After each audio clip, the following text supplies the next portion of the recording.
Magandang araw Pilipinas, magandang araw buong mundo, magandang araw sa lahat ng bumubuo ng OFW community dyan sa gitnang silangan, no. Update lang po tayo, no, sa mga napanood nating video, no. Ito ay share ko lang po sa inyo na si Supreme Leader ng Iran na si Mr. Ayatollah Ali Khamenei ay nasawi sa bombing na ginawang action ng Amerika few hours ago sa Tehran. Nood tayo ng update guys, no? So war with Iran ng US and Israel. Pero may good news tayo, hindi natin alam kung matitigil na ng dahil dito, no? Update tayo. To overthrow the Iranian regime. Multiple U.S. and Israeli airstrikes targeted a range of sites, including Iran's political leadership, military commanders, and missile infrastructure. And President Trump announced on social media this evening that Iran's supreme leader, the Ayatollah Khamenei, was killed in the strikes. In response, Iran launched its own unprecedented wave of retaliation on half a dozen regional countries, focusing not only on American bases, but also civilian infrastructure. Confirmed ng kanyang death. Pero si Mr. Masoud Pezeshkian, ang presidente ng Iran, nagsasabi ng mga bagay katulad po nito, ibabahagi ko, no? At base po ito sa pag-ating pananaliksik tungkol sa political warfare na nangyayari ngayon sa pandaigdigan. Based on reports from late February 2026, Iranian President Masoud Pezeshkian has indicated that Iran has prepared contingency plans to retaliate against or defend against military actions by the United States and Israel. Napakalinaw po nung sinabi ng presidente ng Iran na talagang sila po ay magte-take full action at gaganti sa kahit anong aksyon ng military ng dalawang bansa ng Amerika at Israel. Ito po ang mga key points, no? Share ko lang sa inyo. Here are the key points regarding Iran's stance on retaliation as of February 28, 2026. Ngayong araw pa rin po ito, no? Gabi lang po ngayon, maaaring March 1 na po dyan sa atin sa Pilipinas. Ang una, sabi, readiness for retaliation. Following major US-Israel strikes in February 2026, Pezeshkian emphasized that Iran's armed forces are in full readiness to face any form of threat. So hindi sila magtutumpik-tumpik pa. Ready po daw sila. At pangalawa, ito napaka-importante. Ang sabi, stronger attack position. Pezeshkian has stated Israel has launched a strong attack on us and we are retaliating with a stronger attack, referring to actions taken after or during ongoing regional conflicts. Napakasigurado po ng mga binitawan ng presidente ng Iran na talagang mas lalakas ang nila ang kanilang pag-atake. Bigyan po natin kayo ng magandang halimbawa na nangyayari ngayon sa GCC countries na mga kaguluhan ng mga pagsabog. Lalong-lalo na naganap dyan sa United Arab Emirates. Kung iisipin nyo po, hindi lang po mga base militar ng Amerika ang kanilang inatake, kung hindi pati ang mga tourist destinations at tourist spots na pinupuntahan ng mga sibilyan na tao. Kumbaga, ba't nyo isasalang-alang-alang ang inyong mga pamumuhay sa walang kaligtasan at walang kasiguraduhan na bansa ngayon? Dahil technically, war zone na po ang UAE, no? At nakikita nyo naman po sa mga viral videos na pinasabog po ang Jumeirah, no? Na napakadelikado dahil po napakadaming Pilipino nagtatrabaho dyan.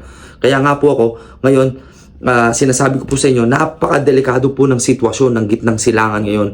Bilang ako dati po ang OFW na nanirahan dyan sa gitnang silangan, andyan pa po ako nung nag-uusbong pa lang ang tension mula sa Israel at Iran. Sila pa lang po ang nagbobombahan at hindi pa po nadadamay ang UAE noon. Pero nag-ceasefire dahil sa US, umatake po ang US. Pero ngayon, ang US na po ang gumawa ng action. Tita, pakibukas nga ulit, hindi pa kompleto yung nabasa ko.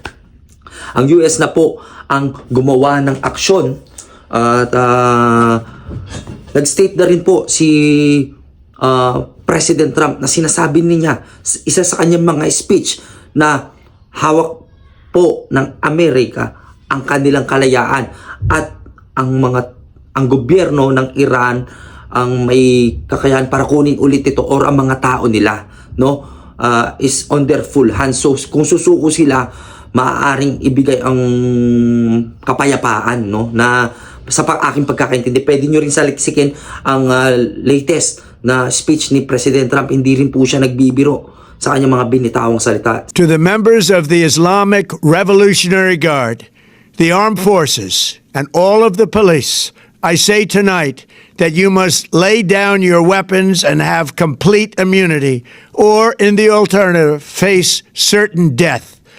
So, lay down your arms, you will be treated fairly with total immunity, or you will face certain death. Seryosohin po natin to. Tapos, eto, pangatlo, ang sabi ng Iran President, contingency planning reports indicate that Iran has prepared strategies for a potential war, including plans for continuity of government in the event that top officials, including the Supreme Leader, are targeted. Tignan nyo, kasi nga na-target ng kanilang Supreme Leader, talagang may plano pa rin sila na lumaban. At ang pang-apat, sabi naman dito, avoidance of full war. While vowing to stand firm, Pezeshkian has also expressed that Iran does not seek a full-scale war. Pero hindi natin alam, maaari yung strategy na to bilang presidente na lukuhin o bigyan ng twist ng palaisipan ang kanyang kalaban. Siyempre, papaisipin mo rin ang iyong kalaban. That is the strategy of war, no? Kung nabasa nyo ang libro ng Art of War, ito ay ginagawa ng mga political readers since way back before pa sa history.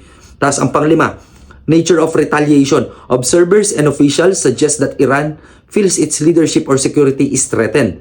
It might engage in large-scale retaliation targeting American interests or regional oil infrastructure. So naging clear sila doon na tatargetin talaga nila ang mga American interests. So it means American interests. Ibig sabihin yung mga kaalyado nito, ano ba ang mga pinagkakainteresan ng bansang Amerika na napakalakas? Ang kanilang mga kaalyadong bansa katulad ng mga GCC countries, Bahrain, Kuwait, Qatar, Saudi Arabia at UAE. At Oman, no? Ayan ang mga naging kaalyado ng Amerika. Yun ang kanilang interest. So, it means kalaban din ng Iran yun. Malinaw po dito sa panlimang sinabi ng kanilang presidente. At ito, pagkasabi dito, the situation remains volatile. Wala pang kasiguraduhan. With reports suggesting a shift toward a long-term war of attrition. Ibig sabihin, mag-move forward na ang gera hanggang sa magkaubusan ng tao. Yun ang ibig sabihin nun. So napakadelikado po, no? Ang mga binitawang salita ng presidente ng Iran na hindi po talaga nating dapat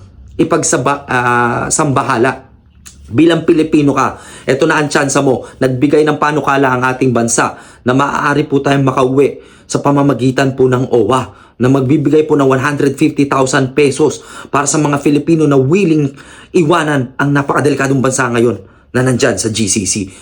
Ako mismo, ilang beses ko nang kinumbins ang aking asawa, hindi naniniwala ang aking kapatid, hindi ko makontak. At alam ko, marami kayong mga Filipino dyan na may maganda at marangyang pamumuhay na natatakot kayong iwanan at natatakot kayong mag-restart sa inyo sa mga buhay. Pero bigyan ko kayo ng isang salita na baka pwede nyo maging palaisipan. Gusto nyo ba na ngayon, sa mga konting araw, natatamasa ninyo ang magandang pamumuhay? Napoprovide ninyo ang pangangailangan ng inyong pamilya.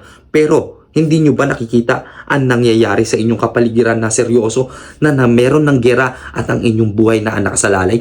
Mas gugustuhin nyo ba na kabaong na lang kayong ipapadala sa Pilipinas kaysa sa natatakot kayong mag-restart, na magutom ang inyong pamilya, hindi nyo alam ang gagawin nyo sa gastusin? Mas gusto ko na matakot ako sa gastusin kaysa matakot ako sa pagsabog ng mga bagay-bagay. Kaya maniwala kayo mga kabayan, no? Hindi masama ang mangarap at magstay at tumulong sa ating mga pamilya. Pero kapag ang buhay mo na nakasalalay, huwag kayong maging selfish. Hindi lahat pera ang usapan. Minsan, isipin nyo rin ang mararamdaman ng inyong pamilya. No? At inyong mga anak, isipin ninyo, minsan lang tayo mabuhay. Sana, maging pala isipan sa inyo dito. At pagdesisyonan nyo mabuti.